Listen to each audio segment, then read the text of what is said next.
പിതാവിന്റെയും പുത്രന്റെയും പരിശുദ്ധാത്മാവിന്റെയും നാമത്തിൽ ആമേൻ. അമ്മേ പരിശുദ്ധ അമ്മേ, അമ്മേ പരിശുദ്ധ ദൈവമാതാവേ, കൃപാസനത്തിലൂടെ ഞങ്ങൾക്കും ഞങ്ങളുടെ ദേശത്തിനും അമ്മ മധ്യസ്ഥം തേടി തന്ന എല്ലാ അനുഗ്രഹങ്ങൾക്കും കൃപകൾക്കും ഞങ്ങളിപ്പോൾ ഹൃദയം നിറഞ്ഞ നന്ദി പറയുന്നു. അമ്മേ പരിശുദ്ധമ്മേ, ദൈവമാതാവേ, 2004 ഡിസംബർ 7 ഉച്ചകഴിഞ്ഞ് 2:30 കൃപാസനത്തിൽ സംഭവിച്ച അമ്മയുടെ പ്രത്യക്ഷപ്പെടലിനെ കുറിച്ച് തിരുസഭയ്ക്ക് സമർപ്പിച്ചിരിക്കുന്ന പഠനരേഖകളുടെ സഭാത്മകമായ പഠനം ആരംഭിക്കുവാൻ ഞങ്ങൾ പ്രാർത്ഥിക്കുന്നു.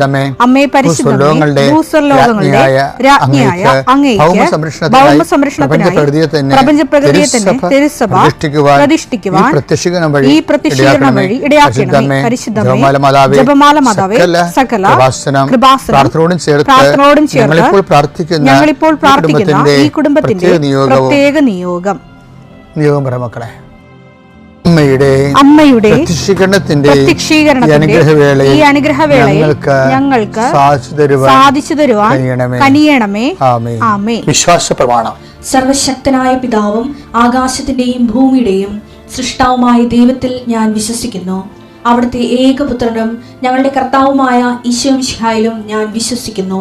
ഈ പുത്രൻ പരിശുദ്ധാത്മാവിനാൽ ഗർഭസ്ഥനായി കന്യകാമറിയത്തിൽ നിന്ന് പിറന്ന് പൊന്തിയോസ് പീലാത്തോസിന്റെ കാലത്ത് പീഡകൾ സഹിച്ച് കുരിശിൽ തറയ്ക്കപ്പെട്ട് മരിച്ച് അടക്കപ്പെട്ട് പാതാളങ്ങളിൽ ഇറങ്ങി മരിച്ചവരുടെ ഇടയിൽ നിന്ന് 3-ാം നാൾ ഉയർത്ത് സ്വർഗത്തിലേക്ക് എഴുന്നള്ളി സർവശക്തിയുള്ള പിതാവായ ദൈവത്തിന്റെ വലതുഭാഗത്തിരിക്കുന്നു.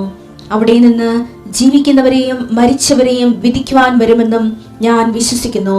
പരിശുദ്ധാത്മാവിലും ഞാൻ വിശ്വസിക്കുന്നു.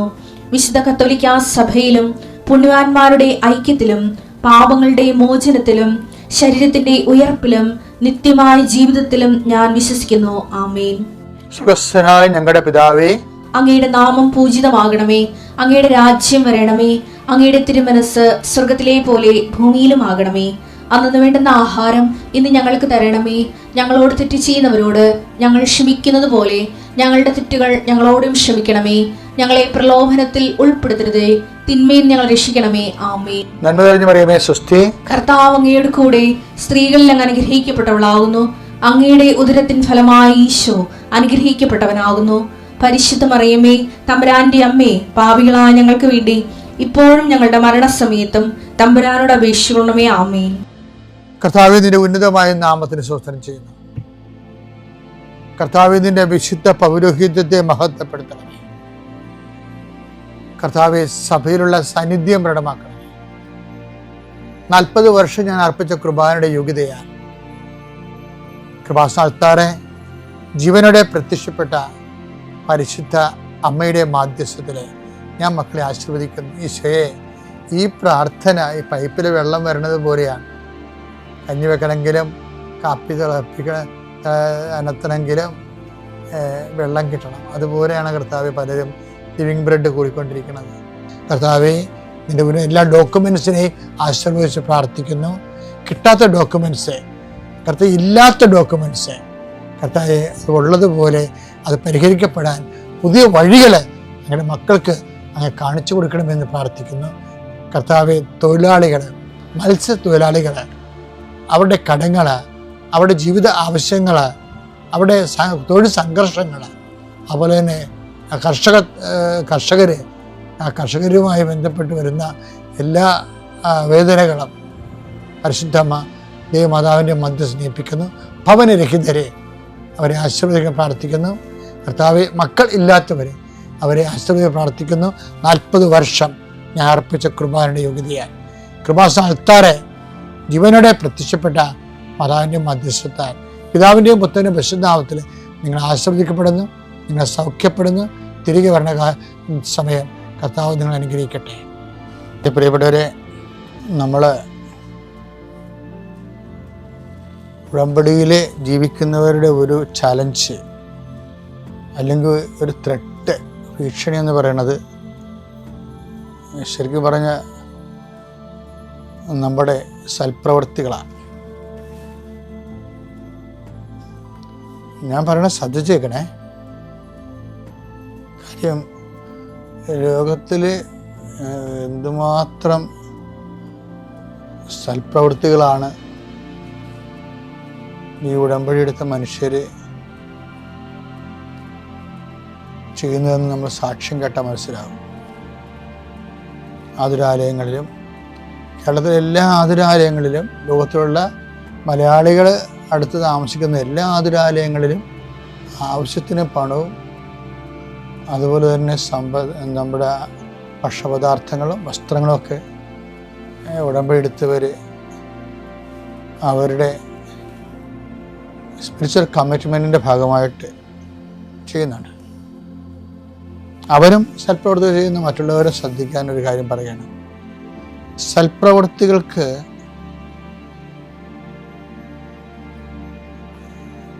നമ്മൾ വളരെ ശ്രദ്ധിച്ചില്ലെങ്കിൽ നമ്മുടെയൊക്കെ പ്രാർത്ഥനയിൽ ബാക്ടീരിയ കയറുന്ന കാര്യം ഞാൻ നിങ്ങളോട് നേരത്തെ പറഞ്ഞിട്ടുണ്ട്. ഈ ഒരു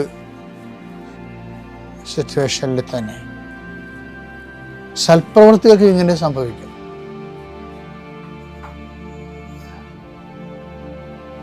കാര്യം സൽപ്രവൃത്തികൾ കളങ്കിത സൽപ്രവൃത്തിയുണ്ട്, നിഷ്കളങ്ക സൽപ്രവൃത്തിയുണ്ട്, രക്ഷാകര സൽപ്രവൃത്തി അഥവാ കൃപാവര പ്രവൃത്തിയുണ്ട്. അപ്പോൾ 3 തരം പ്രവൃത്തികളാണ് സൽപ്രവൃത്തികളുള്ളത്. ഒന്ന് കളങ്കിത സൽപ്രവൃത്തി. അതിന് ബൈബിൾ വളരെ മോശം ലാംഗ്വേജാണ് ഉപയോഗിക്കുന്നത്. യെശയ്യാ 64:6 ഞങ്ങൾക്ക് രക്ഷ കിട്ടുമോ? ഞങ്ങൾക്ക് രക്ഷ കിട്ടുമോ? ഞങ്ങൾ അശുദ്ധനെ പോലെയും ഞങ്ങളുടെ സൽപ്രവൃത്തികൾ മലിനവസ്ത്രം പോലെയുമാണ്. മലിനവസ്ത്രം പോലെയുമാണ്. ഇത് POC ബൈബിളാണ്. അത് ഗ്രീക്കിൽ നിന്ന് എടുത്തിരിക്കുന്ന തർജ്ജിമയാണ്. ഈ ലാറ്റിൻ മൂലം ഉൾഗാത്തായിൽ നിന്ന് എടുത്ത തർജ്ജിമയാണ് നമ്മളുടെ മുത്തേടത്തിൻ്റെ പഴയ ബൈബിള്, മലയാളം ബൈബിള്. മുത്തേടത്തിൻ്റെ ബൈബിളിൽ ഇതിനേക്കാൾ രൂക്ഷമായ ലാംഗ്വേജ് ഉപയോഗിച്ചിരിക്കുന്നത്. ഞങ്ങളുടെ സൽപ്രവൃത്തികൾ മലിനവസ്ത്രം പോലെയാണ്. മുത്തേടത്തിൻ്റെ ബൈബിളിൽ എഴുതിയിരിക്കുന്നത് അത് ലാറ്റിൻ ട്രാൻസ്ലേഷനാണ് മലയാളത്തിലേക്ക്. അത് ഋതുവായ സ്ത്രീയുടെ മലിന വസ്ത്രം പോലെയാണ്. അപ്പം ചില സൽപ്രവൃത്തികൾ അങ്ങനെയൊക്കെ സംഭവിക്കും. സംഭവം സൽപ്രവൃത്തിയായിരിക്കും, പക്ഷേ ആ ഉദ്ദേശശുദ്ധിയില്ലേ, അവിടെയാണ് ശുദ്ധ സൽപ്രവൃത്തിയും കളങ്കിത സൽപ്രവൃത്തിയുമായിട്ട് വരുന്നത്. ഉടമ്പടിയിൽ നിങ്ങളുടെ കാര്യങ്ങൾ കാണാൻ വേണ്ടിയാണ് സൽപ്രവൃത്തി എന്നാണ് ചില ആൾക്കാർ ധരിച്ചിരിക്കുന്നത്. അങ്ങനെയല്ല. നിങ്ങളുടെ ചാരിറ്റി ലെവല് സുവിശേഷവിഹിതമായ കൈമാറ്റ ശേഷി വർദ്ധിപ്പിക്കുക എന്ന ഉദ്ദേശത്തിലാണ് ഉടമ്പടിയിൽ. അങ്ങനെ ഒരു വ്യക്തിക്ക് ദൈവമായിട്ട് ഉടമ്പടി ചെയ്യാൻ പറ്റത്തുള്ളൂ. ഉദ്ദേശിക്കണത് ഉടമ്പടി സൽപ്രവൃത്തി കൊണ്ട് ഉദ്ദേശിക്കുന്നത് നിങ്ങളുടെ എക്വിപ്ഡ് ആയിട്ടുള്ള പേഴ്സൺ ആകുക. കാര്യം ദൈവമായിട്ട് ഈക്വലായിട്ട് നമുക്ക് ഉടമ്പടി ചെയ്യാൻ പറ്റുന്ന ഒരു വ്യക്തിയല്ല ദൈവം. പിന്നെ നമുക്ക് ചെയ്യാവുന്ന സുവിശേഷവിഹിതമായ രീതിയിൽ ഒരു കോമ്പറ്റൻസി രൂപപ്പെടുത്തിയെടുക്കാനേ പറ്റത്തുള്ളൂ. അതിന് നമ്മളെ സഹായിക്കുന്ന ഈ സൽപ്രവൃത്തിയാണ്. അപ്പോൾ സൽപ്രവൃത്തികൾ ചെയ്യുന്നത് അത് കളങ്കിത സൽപ്രവൃത്തി എന്ന് വെച്ചാൽ ഉദ്ദേശം കാര്യം കാണാൻ വേണ്ടി മാത്രമാണ്. തങ്ങൾ ഈ ആശുപത്രിയിൽ പോയി സന്ദർശിക്കുന്നതും അനാഥാലയം സന്ദർശിക്കുന്നതും പൊതിച്ചോറ് കൊടുക്കുന്നതും വസ്ത്രം വിതരണം ചെയ്യുന്നതും പാവങ്ങളെ സഹായിക്കുന്നതും ഒക്കെ ആ വിഷയം നടക്കാൻ വേണ്ടിയാണെന്നുള്ള ഇൻറ്റൻഷൻസ് വരുമ്പോൾ ഈ പറഞ്ഞ പോലെ മലിന വസ്ത്രം പോലെയാകും. ആ മാലിന്യം വരും. അതിൻ്റെ സ്വാർത്ഥ താല്പര്യങ്ങൾ, വ്യക്തിപരമായ താല്പര്യങ്ങളുടെ മാലിന്യങ്ങളാണ് വരേണ്ടത്. അപ്പം അങ്ങനെ ഒരു പ്രവൃത്തി ദൈവം അക്സെപ്റ്റബിൾ അല്ല. മലിന വസ്ത്രം ചില സമയത്ത് അങ്ങനെ വന്നാൽ പോലും നമ്മുടെ മുമ്പിലുള്ള ഒരു ഓപ്ഷൻ എന്ന് പറയണത് ഈ എല്ലാ വസ്ത്രങ്ങളും അലക്കുന്ന ഒരു ഡിറ്റർജൻ്റ് ഉണ്ട്. അത് കർത്താവിൻ്റെ വിശുദ്ധമായ രക്തമാണ്. അതിനെക്കുറിച്ച് പറഞ്ഞിട്ട് ബൈബിൾ അവസാനിപ്പിക്കണത്. വെളിപാട് അവസാനിക്കണം അങ്ങനെയാണ്. വെളിപാട് 7:13-14. വെളിപാട് 7:14. അതെ. ശ്രേഷ്ഠന്മാരിൽ ഒരുവൻ എന്നോട് ചോദിച്ചു, വെള്ള അങ്കി അണിഞ്ഞ ഇവർ ആരാണ്? വെള്ള അങ്കി, മല്ലമല്ലാത്ത വസ്ത്രം, വെള്ള അങ്കി അണിഞ്ഞ ആരാണ്? ഇവർ എവിടെ നിന്ന് വരുന്നു? ഇവര് എവിടെ നിന്നാണ് വരുന്നത്? ഞാൻ മറുപടി പറഞ്ഞു, പ്രഭോ, അങ്ങേക്കറിയാമല്ലോ. അപ്പോൾ അവൻ പറഞ്ഞു, ഇവരാണ് വലിയ ഞെരുക്കത്തിൽ നിന്ന് വന്നവർ. കുഞ്ഞാടിന്റെ രക്തത്തിൽ. ഞെരുക്കമൊക്കെ എല്ലാവർക്കും ഉണ്ടാവും, പക്ഷെ അതല്ല പ്രശ്നം. ആ ഞെരുക്ക സമയത്ത് കുഞ്ഞാടിന്റെ രക്തത്തിലെ തങ്ങളുടെ വസ്ത്രം കഴുകി വെളുപ്പിച്ചവർ. ക്രിസ്തുവിന്റെ സഹനത്തോട് ചേർത്ത് വെച്ചവര്. നമ്മുടെ സൽപ്രവൃത്തികളിൽ എങ്ങനെയെങ്കിലും കളങ്കം കയറിയാലും നമ്മൾക്ക് നമ്മുടെ സഹനങ്ങളെ അതിന് പരാതിയും പരിഭവവും ഇല്ലാതെ ക്രിസ്തുവിൻ്റെ സഹനങ്ങളോട് ചേർത്ത് വെച്ചുകൊണ്ട് സമർപ്പിക്കുമ്പോൾ ഒരു ഡിറ്റർജൻറ്റ് ക്ലീൻനെസ് അവിടെ വരും. അപ്പം അത് നല്ലതാണ്. ശരിക്കും ഈ സൽപ്രവൃത്തികളെ ദൈവത്തിന് മുമ്പ് സ്വീകാര്യമാക്കുന്നതിന് വേണ്ടിയുള്ള ഒരു സൊല്യൂഷനിൽ മുക്കണം നമ്മൾ. ഏതാണത്? ക്രിസ്തുവിൻ്റെ രക്തം, കർത്താവിൻ്റെ സഹനമാണ്. അതായത് നമ്മൾ അനുഭവിക്കുന്ന ജീവിത സഹനങ്ങളിൽ മറ്റുള്ളവർ ആണ് അതിൻ്റെ കാരണമെങ്കിലും അവിടെ കഴുത്തേക്ക് കയറാനും മത്സരം ഉണ്ടാക്കാനും വാഗ്വാദം ഉണ്ടാക്കാനും മത്സരം ജയിക്കാനും, അത് ലോകത്തിലുള്ള ആൾക്കാർ അങ്ങനെ പല കാര്യങ്ങളും ആ രീതി ചെയ്യും. അപ്പം അത് നമുക്ക് സ്വീകാര്യമല്ല. കാര്യം ദൈവത്തെ നമ്മുടെ പക്ഷം ചേർക്കുക എന്നുള്ളതാണ് ഇതെല്ലാം കൊണ്ട് ഉദ്ദേശിക്കുന്നത്. കർത്താവിൻ്റെ പരിശുദ്ധ ഉടമ്പടി, നമ്മൾ മരിയൻ ഉടമ്പടി എന്ന് പറയുന്ന ഈ ദൈവിക സ്വർഗീയ പദ്ധതി, അതിൻ്റെ ആത്യന്തികമായ ലക്ഷ്യം എന്ന് പറയുന്നത്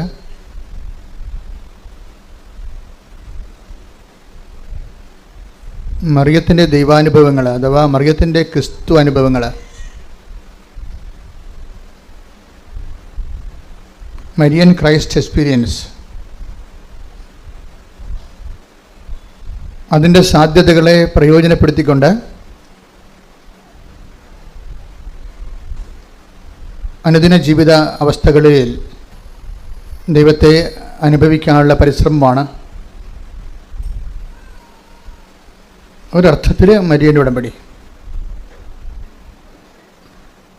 കഴിഞ്ഞ ദിവസങ്ങളിൽ ഞാൻ പരിശുദ്ധ കുർബാന അർപ്പിച്ചപ്പോൾ സുവിശേഷ പ്രഭാഷണത്തിൻ്റെ ഇടയിലൂടെ എപ്പോഴും അങ്ങനെയാണ് സംഭവിക്കുന്നത്. പല കാര്യങ്ങളും കർത്താവ് നമുക്ക് കൈമാറുന്നത് ഒരു സമൂഹം മുമ്പിലുള്ളപ്പോഴാണ്. വ്യക്തിപരമായി ചില സമയങ്ങളിൽ എൻ്റെ മുറിയിലിരിക്കുമ്പോൾ ഞാൻ എൻ്റെ ജപമാല സ്വകാര്യ പ്രാർത്ഥനയിലെല്ലാം കർത്താവ് കാര്യങ്ങൾ സംസാരിക്കുമ്പോഴും ചില ക്യാപിറ്റലായിട്ടുള്ള കണ്ടൻറ്റുകൾ അത് എപ്പോഴും ഒരു ജനത്തിൻ്റെ മുമ്പിൽ നിൽക്കുന്ന സമയത്താണ് കർത്താവ് സംസാരിക്കുന്നത്. അപ്പോഴേക്ക് മനസ്സിലായിട്ടുണ്ട് കർത്താവ് എന്നിലൂടെ ജനങ്ങളെ അഭിസംബോധന ചെയ്യുന്നുവെന്ന്. നമ്മുടെ മരിയൻ ധ്യാനം കൂടുന്ന പല ആൾക്കാർക്കും ഈ ധ്യാനം ഒരു ദൈവാനുഭവമായി മാറുന്നതും പലരും അത് ലൈവായിട്ട് കൂടാനാണ് ആഗ്രഹിക്കുന്നത്. ചിലർ ബുധനാഴ്ച വെള്ളിയാഴ്ചയൊക്കെ കൂടും, അങ്ങനെയല്ല. ചിലർ കച്ചകെട്ടി അതിന് ആ സമയം ഫ്രഷായിട്ട് തന്നെ ആ ഓൺലൈനിൽ തന്നെ കൂടും. ബാക്കി അവർ ഇന്നലെ ഒരു സാക്ഷ്യം ഉണ്ടായിരുന്നു. ഞാൻ അവിടെ പ്രാർത്ഥന ചെയ്താണ്, കർത്താവേ ആ 11:30 മണി ചൊവ്വാഴ്ച 11:30 മണി മുതൽ 1 മണി വരെ ആരും ഞങ്ങളുടെ വീട്ടിൽ വരല്ലേ എന്ന് ഇന്നലെ പറഞ്ഞ സാക്ഷ്യമാണ്. ആ ചൊവ്വാഴ്ച 11, ദാറ്റ് മീൻസ് അവർ ഏതാണ്ട് പരിശുദ്ധ കുർബാനയിലേക്ക് പങ്കെടുക്കുന്ന പോലെ മൊബൈൽ TV ആയിട്ട് കണക്ട് ചെയ്തിട്ട് ഇതിലേക്ക് അങ്ങ് കർത്താവ് ഇന്ന് എന്താണ് എന്നോട് സംസാരിക്കുന്നത് എന്ന് ദൈവത്തെ കേൾക്കാൻ വേണ്ടിയാണ് ഉടമ്പടി ധ്യാനം കൂട്ടുന്നത്. ദൈവത്തെ കേൾക്കാൻ വേണ്ടിയാണ് ഉടമ്പടി ധ്യാനം കൂടുന്നതെങ്കിൽ കർത്താവ് അതിനെക്കുറിച്ച് നമ്മോട് സംസാരിച്ചിട്ടുണ്ട്.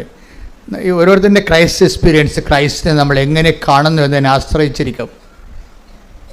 അതാണ് ഈശോ പറഞ്ഞത്, പ്രവാചകനായി സ്വീകരിക്കുന്നവന് അതിൻ്റെ ആനുപാതികമായിട്ടായിരിക്കും അനുഗ്രഹങ്ങൾ വരുന്നത്, അറിവ് വരുന്നത്.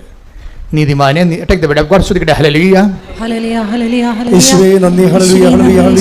മത്തായി 10:41 സുവിശേഷം 10:41 വാക്യം. പ്രവാചകനായി സ്വീകരിക്കുന്നവന് പറഞ്ഞേ, പ്രവാചകനായി സ്വീകരിക്കുന്നവന് പ്രവാചകന്റെ പ്രതിഫലവും നീതിമാനായി സ്വീകരിക്കുന്നവന് നീതിമാന്റെ പ്രതിഫലവും ലഭിക്കുന്നു. അപ്പൊ നമ്മളെ എങ്ങനെ സ്വീകരിക്കുന്നു അതിന് ആനുപാതികമായിട്ടാണ് നമ്മുടെ അനുഭവങ്ങൾ വരുന്നത്. അപ്പോൾ സ്വീകരിക്കണമെങ്കിൽ നമുക്ക് എന്ത് വേണം? അറിവ് വേണം അല്ലേ? നമുക്ക് ഒരു കോൺസെപ്റ്റ് ഉണ്ട്, അത് നമ്മുടെ അറിവിന് ആനുപാതികമോ പരിമിതമോ ആണ്. എന്ന് വെച്ച് കഴിഞ്ഞാൽ നമ്മൾക്ക് ക്രിസ്തുവിനെക്കുറിച്ച് എന്ത് അറിവുണ്ട് അതിന് ആനുപാതികമായിട്ടുള്ള അനുഭവങ്ങളാണ് ഉള്ളത്. അപ്പോൾ നമ്മുടെ മുമ്പിലുള്ള ചാലഞ്ച് എന്താ? ക്രിസ്തുവിനെക്കുറിച്ചുള്ള അറിവ് വർദ്ധിപ്പിക്കുക, വികസിപ്പിക്കുക. അതെ, മനസ്സിലായില്ലേ? It's very simple. എന്നുവെച്ചാൽ നമ്മുടെ ക്രിസ്തുവിനെക്കുറിച്ച് നമുക്ക് എന്ത് അറിവുണ്ട് അതിന് ആനുപാതികമായിട്ടായിരിക്കും നമുക്കുണ്ടാകുന്ന ദൈവ അനുഭവം. അപ്പോൾ നമ്മുടെ മുമ്പിലുള്ള റിസ്ക് എന്താ? ക്രിസ്തുവിൻ്റെ അതിനെക്കുറിച്ചുള്ള അറിവിൻ്റെ ചക്രവാളങ്ങളെ ഓരോ ദിവസവും വികസിപ്പിച്ചെടുക്കുക. അതാണ്, അതിനാണ് നമ്മൾ ഉടമ്പടി ധ്യാനം കൂടുന്നത്. എന്താ കാര്യം? നമ്മൾ ഉടമ്പടിയാണ് ദൈവാനുഭവത്തിൻ്റെ തോതായിട്ട് എടുത്തിരിക്കുന്നത്. ഇപ്പോൾ പരിശുദ്ധ കുർബാന ദൈവാനുഭവത്തിൻ്റെ തോതായിട്ട് എടുക്കാൻ വേണ്ടി നോൺ ക്രിസ്ത്യൻസിന് പറ്റുമോ? പറ്റത്തില്ല. അതാണ് പ്രശ്നം. അതുകൊണ്ട് തന്നെ ക്രിസ്തു എല്ലാവർക്കും വേണ്ടിയുള്ളതാണ്. ക്രിസ്തു എല്ലാവർക്കും വേണ്ടിയുള്ളതാണ്. അപ്പോൾ ക്രിസ്തുവിനെക്കുറിച്ചുള്ള ബേസിക് നോളജ് എന്താണ്? ക്രൈസിസ് ഫോർ ഓൾ, എല്ലാ മനുഷ്യർക്കും വേണ്ടിയുള്ള രക്ഷയുടെ സട്ടയുടെ ഹല്ലേലൂയ. ലൂക്ക 2:30-31 എന്തെന്നാൽ സകല ജനതകൾക്കും വേണ്ടി അങ്ങ് ഒരുക്കിയിരിക്കുന്ന രക്ഷ എന്റെ കണ്ണുകൾ കണ്ടു കഴിഞ്ഞു. ഇപ്പൊ ക്രിസ്തു ആർക്ക് വേണ്ടി ഒരുക്കിയിരിക്കുന്നതാണ്? സകല മനുഷ്യർക്ക് വേണ്ടിയാണ്. സഭയുടെ മുമ്പിൽ വരുന്ന ഏറ്റവും വലിയ വെല്ലുവിളിയാണ്. സഭ ഇവിടെ നിലനിൽക്കുന്നതിൻ്റെ ഉദ്ദേശം തന്നെ എന്തുകൊണ്ടാണ്? ക്രിസ്തു സകല മനുഷ്യർക്കും വേണ്ടി ദൈവം വിഭാവനം ചെയ്ത സ്വർഗത്തിൻ്റെ പദ്ധതിയാണെങ്കിൽ ആ പദ്ധതി പ്രയോഗത്തിൽ വരുത്താനുള്ള ബാധ്യതയ്ക്ക് ദൈവം സഭയെ സ്ഥാപിച്ചിട്ടുണ്ട്. അപ്പോൾ സഭയുടെ മുമ്പിലുള്ള ഏറ്റവും വലിയ, അതുകൊണ്ടാണ് സഭ മിഷണറി ആകുന്നില്ലെങ്കിൽ അതിൻ്റെ 50% വർക്ക് മരവിച്ചിരിക്കുകയാണ്. ക്രിസ്തുവിനെ അറിയിക്കുക എന്ന് വെച്ച് കഴിഞ്ഞാൽ ക്രിസ്തുവിനെ രക്ഷകനായി അറിയിക്കണം. അതാണ് വിഷയം. കഴിഞ്ഞ ദിവസങ്ങളിൽ ഞാൻ കഴിഞ്ഞ ദിവസം പറഞ്ഞോ എന്നറിയത്തില്ല, ഒരു എസ് ഫാദർ ഇവിടെ വന്നിട്ടുണ്ടായിരുന്നു. അപ്പോൾ അദ്ദേഹം ഗുജറാത്തിൽ സ്കൂളിൽ പഠിപ്പിക്കുന്ന ആളാണ്. അപ്പോൾ അദ്ദേഹത്തിന് ഞങ്ങൾ ബ്രേക്ക്ഫാസ്റ്റ് കഴിച്ചുകൊണ്ടിരിക്കുന്ന സമയത്ത് ചോദിച്ച്, അച്ഛന് എന്നാ അവിടുത്തെ യഥാർത്ഥ പരിപാടി എന്ന് ചോദിച്ചു. പ്രശ്നം എന്താ ചോദിച്ചു. പറഞ്ഞു ഞാൻ സ്കൂളിൽ പഠിപ്പിക്കുകയാണ്. ഞാൻ പറഞ്ഞ് എന്താണ് പഠിപ്പിക്കണത്? അങ്ങനെ ചുറ്റിക്കാനാണ് ഞാൻ ചോദിച്ചത്. ഞാൻ എന്താ പഠിപ്പിക്കണത്? കാര്യം മാത്സാണ് പഠിപ്പിക്കണമെന്നുണ്ടെങ്കിൽ പിന്നെ അത് കെട്ടിയെടുത്ത് അച്ഛനാകേണ്ട കാര്യമില്ലല്ലേ. സോഷ്യൽ സയൻസാണ് പഠിപ്പിക്കുന്നുണ്ടെങ്കിൽ കെട്ടിയെടുത്ത് അച്ഛനാകേണ്ട കാര്യമില്ലല്ലോ. അല്ലെങ്കിൽ വീട്ടിൽ പോയിരുന്നാൽ പോലെ കല്യാണം കഴിച്ച് മര്യാദക്ക് അതിനേക്കാൾ നല്ലവണ്ണം പഠിപ്പിക്കുന്ന ആൾക്കാരുണ്ടല്ലോ നാട്ടിലില്ലേ. അച്ഛന്മാരെക്കാൾ നല്ലവണ്ണം സോഷ്യൽ സയൻസ് മാത്സ് പഠിപ്പിക്കുന്ന അധ്യാപകരെ ഞാൻ കണ്ടിട്ടുണ്ടല്ലോ. അപ്പോൾ ഞാൻ അതാണ് ഞാൻ ചോദിച്ചത്, എന്താണ് പഠിപ്പിക്കണത്? അപ്പോൾ പുള്ളിക്കാരൻ പാവപ്പെട്ടവന് വെറുതെ പറഞ്ഞത്, ഞാൻ നല്ല ഹിന്ദുസിനെ ഞാൻ നല്ല ഹിന്ദുസാക്കും, മുസ്ലിംസിനെ ഞാൻ നല്ല മുസ്ലിംസാക്കും, ക്രിസ്ത്യൻസിനെ ഞാൻ നല്ല ക്രിസ്ത്യൻസാക്കും. ഓക്കെ. അപ്പോൾ ഞാൻ പറഞ്ഞ് ഇതാണോ ദൈവവചനം വെളിപ്പെടുത്തുന്ന സുവിശേഷ വേല? അതാണ് വിഷയം. എന്താ കാര്യം? ക്രിസ്തുവിനെ അറിയാത്തവരെ അറിയിക്കുന്നത് നല്ല മനുഷ്യരോ ഒരു പുതിയ വാല്യൂ സിസ്റ്റമോ ഇവിടെ കൊണ്ടുവരാനല്ല ക്രിസ്തു ക്രൂശിക്കപ്പെട്ടത്. ഒരു പുതിയ മൂല്യം കൊണ്ടുവരാനുമല്ല. ക്രിസ്തു ഇവിടെ വരുന്നതിന് മുമ്പ് തന്നെ ഇവിടുത്തെ മൂല്യങ്ങൾക്ക് വലിയ കുഴപ്പമൊന്നുമില്ലായിരുന്നു. പ്രത്യേകിച്ച് ഇന്ത്യൻ മൂല്യങ്ങൾ, ലോകത്തിലെ ഏറ്റവും വലിയ മൂല്യം സൂക്ഷിക്കുന്ന ആൾക്കാരാണ് നമ്മൾ. മനുഷ്യരെ സ്നേഹിക്കാനും സന്ധിക്കാനും ശിബിയെ പോലെയുള്ള രാജാക്കന്മാരെ ആ പക്ഷിയെ കഴുകൻ്റെ മുമ്പിൽ നിന്ന് പ്രാവിനെ രക്ഷിച്ചത് സ്വന്തം തുടയിലെ ചോര അറുത്ത് കൊടുത്താണ്. അങ്ങനെയുള്ള ഒരു രാജ്യമാണിത്. ഇവിടെ ഒരു മൂല്യത്തിന് ഒരു പഞ്ഞവുമില്ല. പുതിയ മൂല്യം ഉണ്ടാക്കാൻ വേണ്ടിയല്ല ക്രിസ്തു ക്രൂശിക്കപ്പെട്ടത്. എന്തിനാണ് ക്രൂശിക്കപ്പെട്ടിരിക്കുന്നത്? തൻ്റെ ഏകജാതനെ നൽകട്ടെ.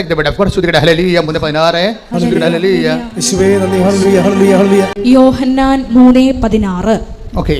എന്തെന്നാൽ അവനിൽ വിശ്വസിക്കുന്ന ഏവനും നശിച്ചു പോകാതെ നിത്യജീവൻ പ്രാപിക്കുന്നതിനു വേണ്ടി തന്റെ ഏകജാതനെ നൽകാൻ തക്കവിധം ദൈവം ലോകത്തെ അത്രമാത്രം സ്നേഹിച്ചു. എല്ലാ ബൈബിളും മൊത്തം A to Z, ഉൽപ്പത്തി മുതൽ വെളിപാട് വരെ കാച്ചി കുറുക്കി കംപ്രൈസ് ചെയ്ത് ഈ ഒരൊറ്റ വാക്കി വെച്ചിരിക്കുകയാണ്. അത് ധ്യാനിക്കും തോറും നമുക്കിങ്ങനെ നമ്മൾ തീ കൊണ്ട് നമ്മളെ കത്തിക്കണ പോലെ നമുക്ക് കത്തിപ്പിടിക്കണ പോലെ തോന്നിക്കുകയാണ്. ധ്യാനിക്കും തോറും നമുക്ക് കത്തിപ്പിടിക്കും. എന്താ സംഭവിക്കണം? തൻ്റെ ഏകജാതനിൽ പറഞ്ഞേ, തന്റെ ഏകജാതനിൽ വിശ്വസിക്കുന്നവരാരും നശിച്ചു പോകാതെ രക്ഷ പ്രാപിക്കുന്നതിനായി. ഏകജാതൻ എന്നുള്ള കോൺസെപ്റ്റ് ഇല്ല, പിതാവിൻ്റെ ഏകജാതൻ എന്നുള്ള ഒരു ആശയം, ഒരു സംവിധാനം ഇല്ല എന്നുണ്ടെങ്കിൽ സ്വർഗം മാനവരാശിയെ കാണുന്നത് നശിച്ചു പോയ കൂട്ടത്തിലാണ്. നിത്യത ഇല്ലാത്തിടത്തോളം കാലം പിന്നെ ഉള്ളത് എന്താണ്? ഇവിടെയുള്ള മർത്യതയാണുള്ളത്. അത് കഴിയുമ്പോൾ പട്ടി, പാണൻ, കഴുത, പൂച്ച, മുയൽ ഒക്കെ ചത്ത് മലന്ന് മണ്ണോട് മണ്ണായതുപോലെ തീരും. ഇത് തീരാണ്ടിരിക്കാൻ വേണ്ടിയുള്ള ദൈവത്തിൻ്റെ സംവിധാനമാണ്. എന്താണ്? തൻ്റെ ഏകജാതനെ വിശ്വസിക്കുന്നവരാരും നശിച്ചു പോകാതെ പിന്നെന്ത് ചെയ്യണം? ഏറ്റു പറഞ്ഞ് നിത്യജീവൻ പ്രാപിക്കേണ്ടതിന് തൻ്റെ ഏകജാതനെ നൽകാൻ തക്കവിധം ദൈവം അത്രമാത്രം ലോകത്തെ സ്നേഹിച്ചു. അപ്പൊ ഇത് വിശുദ്ധ വാരത്തിലേക്കാണ് നമ്മൾ ഈ ധ്യാനം കൂടുന്നത്. വിശുദ്ധ വാരം എന്താണെന്ന് ചോദിച്ചു കഴിഞ്ഞാൽ ഒറ്റ വാക്യേ ഉള്ളൂ. എന്താണ്? ഈ നമ്മൾ അനുതാപപ്പെടുന്നു, 14 പള്ളികളിലൊക്കെ ആൾക്കാർ പോയി ഓരോ സ്ഥലം പാടുന്നു, അടുത്ത കടന്ന് ചായയും കുടിച്ചിട്ട് അടുത്ത പള്ളിയിൽ പോകുന്നു, അങ്ങനെയുള്ള ഒത്തിരിയേറെ കാര്യങ്ങളൊക്കെ നടക്കുന്നുണ്ട്. പക്ഷേ അതേസമയം തന്നെ ധ്യാനിക്കുന്ന വിഷയം എന്താ? കർത്താവിൻ്റെ പീഡാനുഭവവും പങ്കപ്പാടും അല്ല നമ്മുടെ ധ്യാന വിഷയം. എന്താ വിഷയം? ഈ പീഡാനുഭവത്തിലൂടെ പ്രദർശിക്കപ്പെടുന്ന, ആ കർത്താവിൻ്റെ പീഡാനുഭവങ്ങളിലൂടെ ആവിഷ്കരിക്കപ്പെടുന്ന ദൈവത്തിൻ്റെ ഒരു സ്നേഹമുണ്ട്. അതാണ്, ആ സ്നേഹമാണല്ലോ കർത്താവിൻ്റെ പീഡാനുഭവത്തിന് കാരണമായി വന്നത്.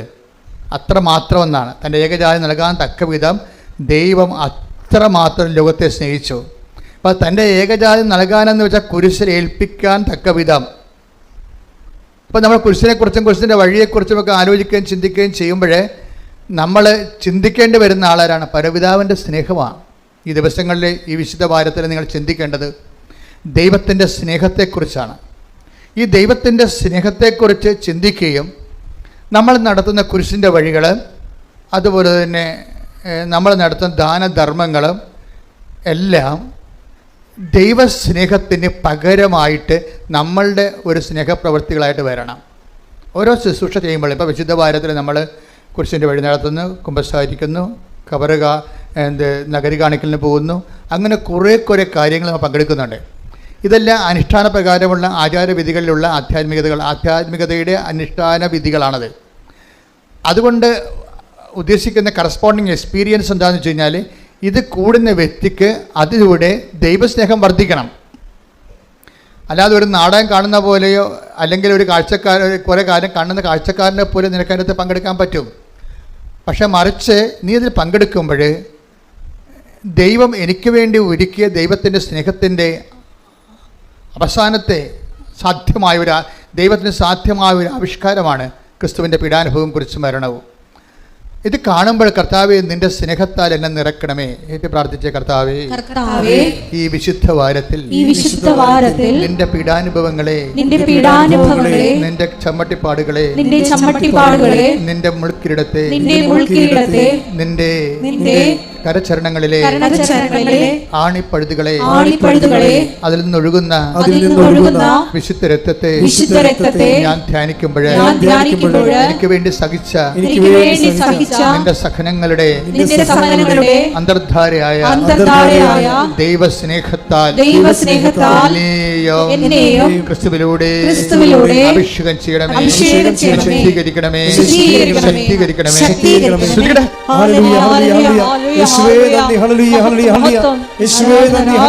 പരിശുദ്ധ പരമ ദിവ്യകാരുണ്യത്തിന് ആരാധനയും സ്തുതിയും പുകഴ്ചയും ഉണ്ടായിരിക്കട്ടെ. പരിശുദ്ധ പരമ ദിവ്യകാരുണ്യത്തിന് ആരാധനയും സ്തുതിയും പുകഴ്ചയും ഉണ്ടായിരിക്കട്ടെ. പരിശുദ്ധ പരമ ദിവ്യകാരുണ്യത്തിന് ആരാധനയും സ്തുതിയും പുകഴ്ചയും ഉണ്ടായിരിക്കട്ടെ. നമ്മൾ ഉടമ്പടിയിൽ ആഘോഷിക്കുന്നത് മറിയത്തിൻ്റെ ക്രൈസ്താനുഭവമാണ്.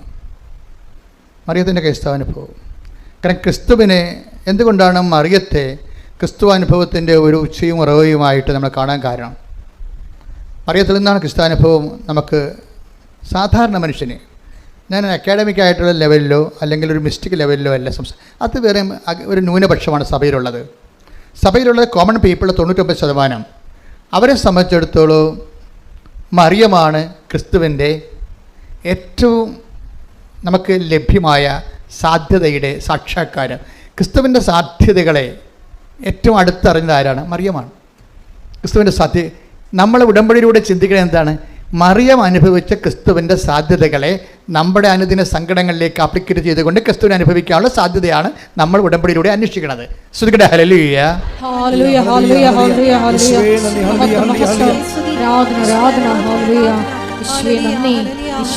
മറിയം വചനത്തിൻ്റെ ഒരു ഉപാസകയാണ്. ഇതങ്ങനെ പറയാൻ കാരണം വെച്ച് കഴിഞ്ഞാൽ നമ്മൾ ഉടമ്പടി പുരോഗമിക്കാനും ഉടമ്പടി വളരാനും നല്ലത് മറിയത്തിനെ മാതൃകയാക്കുന്നതാണ്. ഞാൻ പലപ്പോഴും ടോക്കിൽ ഈ ദിവസങ്ങളിൽ മാതാവിൻ്റെ ആധ്യാത്മികത പലപ്പോഴും ഉടമ്പടി കയറി വരുന്നില്ല. അപ്പോൾ ഞാനത് ദിവസങ്ങളിൽ അമ്മയോട് അതിനെക്കുറിച്ച് പറഞ്ഞു. കാര്യം പണ്ട് ഉടമ്പടി ധ്യാനം എന്ന് പറയുമ്പോൾ അതൊരു മരിയൻ ധ്യാനമായിരുന്നു ശരിക്കും. അപ്പോൾ ഈ ദിവസങ്ങളിൽ കുർബാന അർപ്പിക്കാൻ വേണ്ടി വന്നപ്പോൾ അമ്മ എന്നോട് പറഞ്ഞു ഇങ്ങനെയാണ് അതിൻ്റെ പുതിയ വെളിപ്പാടുകൾ. അവർക്കൊരു മറിയത്തെക്കുറിച്ച് ഓൾമോസ്റ്റ് ഓൾ റെവലേഷൻസ് അങ്ങനെ ഒരു ബുക്ക് തന്നെ ഉണ്ട്, മേരി മദർ ഓഫ് ഗോഡ്, മറിയത്തിൻ്റെ സുവിശേഷം എന്നും പറഞ്ഞുകൊണ്ട് നമുക്കൊരു വലിയ ബുക്ക് തന്നെ ഉണ്ട്, ഇത് മേടിക്കാൻ കിട്ടും. അതെല്ലാം ഈ മരിയൻ വെളിപാടുകളാണ്. ആ ഫോർമുല ഉപയോഗിച്ചിട്ടാണ് ആൾക്കാർ ക്രിസ്തുവിൻ്റെ ശക്തി ടാപ്പ് ചെയ്യണത് ഉടമ്പടിയിലൂടെ. കാര്യം ക്രിസ്തുവിനെ അറിയാനും ഇപ്പോൾ തന്നെ ഞാനൊരു ഉദാഹരണം പറയട്ടെ. ഈ ദിവസങ്ങളിൽ ഈശോ കുർബാനയിലെ ബലിപീഠത്തിൽ പറഞ്ഞ കാര്യമാണ്. ഈശോയെക്കുറിച്ചുള്ള മറിയത്തിൻ്റെ ഏറ്റവും ടോപ്പ് റെവലേഷൻ എന്താണ്? ഒരേ ഒരു റെവലേഷൻ അല്ല, ഈശോയെക്കുറിച്ചുള്ള മറിയത്തിൻ്റെ ടോപ്പ് റെവലേഷൻ, വലിയ വെളിപാടുകളിലെ ഏറ്റവും പ്രധാനപ്പെട്ടത് എന്താണ്? യാക്കോബിൻ്റെ ഭവനത്തിൽ, യാക്കോബിൻ്റെ ഗോത്രത്തിൽ അവൻ വലിയവനായിരിക്കുമെന്നാണ് അല്ലേ? ക്രിസ്തുവിനെക്കുറിച്ചുള്ള മറിയത്തിൻ്റെ അനുഭവം എന്താണ്? അവൻ അവൻ വലിയവനായിരിക്കും. ശ്രുതികട ഹല്ലേലൂയ. ലൂക്കാ 1:32-33. ലൂക്കാസ് സുവിശേഷം 1:32-33. അവൻ വലിയവനായിരിക്കും, അത്യുന്നതന്റെ പുത്രൻ എന്ന് വിളിക്കപ്പെടും. അവന്റെ പിതാവായ ദാവീദിന്റെ സിംഹാസനം ദൈവമായ കർത്താവ് അവന് കൊടുക്കും. മറിയത്തിന്റെ ക്രിസ്തു അനുഭവങ്ങളിലെ കാതല് ഒരു പ്രധാനപ്പെട്ട പ്രമേയം എന്താണ്? അവൻ വലിയവനായിരിക്കുമെന്നാണ്. നമ്മൾ ഉടമ്പടിയിൽ അനുഭവിക്കുന്നത് ഈ ക്രിസ്തുവിൻ്റെ വലിപ്പമാണ്. മറിയമാണത് ആദ്യം അനുഭവിച്ചത്. മറിയത്തിൻ്റെ വയറ്റിലിട്ട് വളർത്തി, വീട്ടിൽ നിർത്തി വളർത്തി ആളാണ് ക്രിസ്തു. മനുഷ്യപുത്രനെ ക്രിസ്തു വിശ്വാസപൂർവ്വം ദൈവത്തിൻ്റെ വചനത്തെ സ്വീകരിച്ച് വയറ്റിലിട്ട് വളർത്തി, പിന്നെ വീട്ടിൽ നിർത്തി വളർത്തിയ ആളാണ്. അതുകൊണ്ട് ക്രിസ്തുവിൻ്റെ സാധ്യതകളെക്കുറിച്ചുള്ള മറിയത്തിൻ്റെ അൾട്ടിമേറ്റ് നോളജ് റെവലേഷനിൽ ഒന്നെന്താണ്? അവൻ വലിയവനായിരിക്കും. Praise the Lord. അപ്പോൾ പിന്നെ മറിയത്തിന്, അതുകൊണ്ട് മറിയം ഈ വലിയ ക്രിസ്തു താൻ വയറ്റിലിട്ട് വളർത്തിയിരിക്കുന്നയാൾ, പ്രസവിച്ച് വീട്ടിൽ വളർത്തിയിരിക്കുന്നയാൾ, അവനെക്കുറിച്ചുള്ള ദേവപിതാവിൻ്റെ സ്വപ്നങ്ങളിൽ ഒന്നെന്താണ്? അവൻ വലിയവനായിരിക്കുമെന്നാണ്. അപ്പം അതുകൊണ്ട് തന്നെ നമ്മുടെ ജീവിത പ്രശ്നങ്ങളിലേക്ക് ഈ ക്രിസ്തുവിൻ്റെ വലിപ്പത്തെ എങ്ങനെ പ്രയോഗവൽക്കരിച്ചുകൊണ്ട് നമ്മളെ അനുദിന വിഷമങ്ങളിൽ നിന്നൊരു മനുഷ്യനെ എങ്ങനെ രക്ഷപ്പെടുത്തിയെടുക്കാൻ പറ്റും? ഇപ്പോൾ നമ്മുടെ ജപ്തി നടപടിയുണ്ട്. നമുക്ക് മാർച്ച് കഴിഞ്ഞപ്പോൾ പിന്നെ അത് കുറഞ്ഞിട്ടുണ്ട്. കുറേ അധികം മാതാവ് ഏറ്റെടുത്തിട്ടുണ്ടെന്ന് എനിക്കറിയാം. കാര്യം സാക്ഷി ഇനിയിപ്പോൾ വരാൻ പോണതല്ലേ ഉള്ളൂ. അതേസമയം തന്നെ എനിക്ക് സാമ്പത്തിക മേഖലകളിലെ ഞാൻ വളരെ ശ്രദ്ധിക്കുന്ന ആളാണ്. കാര്യം പ്രത്യേകിച്ച് ഈ സാമ്പത്തികമായിട്ട് മനുഷ്യനിങ്ങനെ സങ്കടപ്പെട്ട് വരുമ്പോഴേ അവൻ അതിൻ്റെ കൂടെ വേറെ ഒത്തിരിയേറെ സങ്കടങ്ങൾ ഒരുമിച്ച് അനുഭവിക്കുന്നുണ്ട്. അപ്പോൾ അതുകൊണ്ട് എനിക്ക് ഭയങ്കര നിർബന്ധമാണ് അങ്ങനെ. അതുകൊണ്ടാണ് ഞാൻ പറഞ്ഞത് നിങ്ങളുടെ ജപ്തി പേപ്പർ കൊണ്ടുവരാൻ പറഞ്ഞതിൻ്റെ കാര്യം അതാ. അങ്ങനെ ലോകത്ത് ഒരിടത്തും ആവശ്യപ്പെടത്തില്ല. എന്നോട് അമ്മ പറഞ്ഞിട്ടാണ് ഞാൻ എന്നോട് ചോദിക്കുന്നത്. നിങ്ങൾ കൃപാസനത്തിൽ വരാൻ വരുന്നുണ്ടെങ്കിൽ നിങ്ങളുടെ ജപ്തി നിങ്ങൾ ചെയ്യുമെന്ന് പറഞ്ഞില്ലേ? അത് മനുഷ്യന്മാർ സാമ്പത്തിക സ്ഥാപനങ്ങളല്ലേ അത് പറഞ്ഞിരിക്കുന്നത്, അല്ലേ? അപ്പോൾ ഇത് ഏറ്റവും വലിയ ജപ്തി മനുഷ്യരാശിയെ ജപ്തി ചെയ്തിരിക്കുന്ന സാത്താനാണ്. അവൻ്റെ ജപ്തിയിൽ നിന്ന് നമ്മളെ ഒഴിവാക്കിയത് അവൻ്റെ വിശുദ്ധമായ രക്തമാണ്. അവൻ്റെ മുമ്പിലാണ് നമ്മൾ ചീള് കാര്യം കൊണ്ടുവരുന്നത്. അതുകൊണ്ട് ആ പേപ്പർ മാതാവിനെ കാണിക്കാമെന്ന് പറയും. അതാണ് വിഷയം, എൻ്റെ വിഷയം. ആ പേപ്പർ കൊണ്ടുവരാൻ പറഞ്ഞതിൻ്റെ കാര്യം. ഇപ്പം ഞാൻ വളരെ സീരിയസാണ്.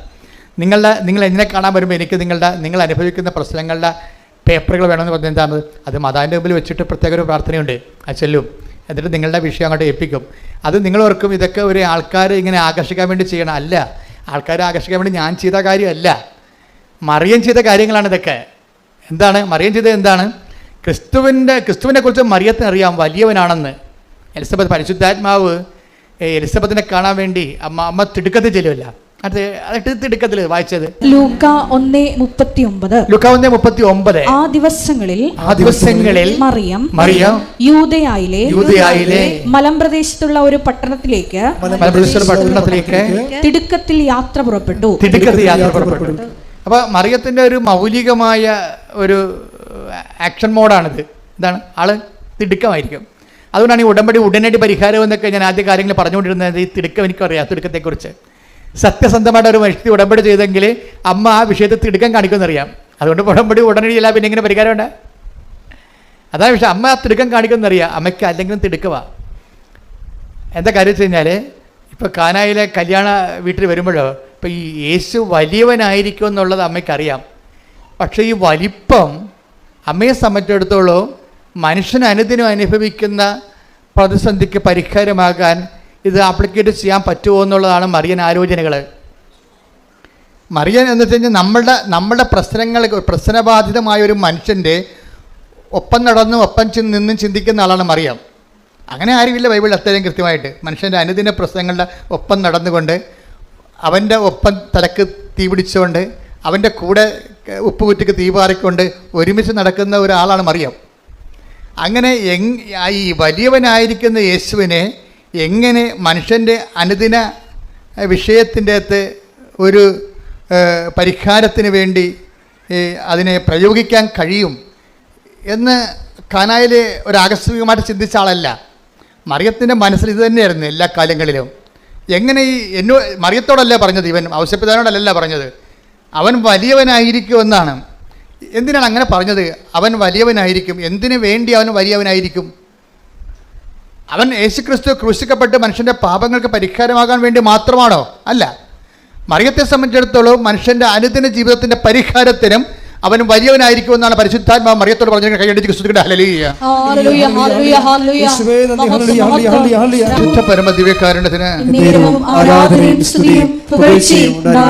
എൻ്റെ ദൈവപൈതലേ, അതായത് എലിസബത്തിൻ്റെ ഭവനത്തിലേക്ക് പോകുന്നതിന് വേണ്ടി മറിയം കാണിച്ച ഒരു തിടുക്കമുണ്ട്.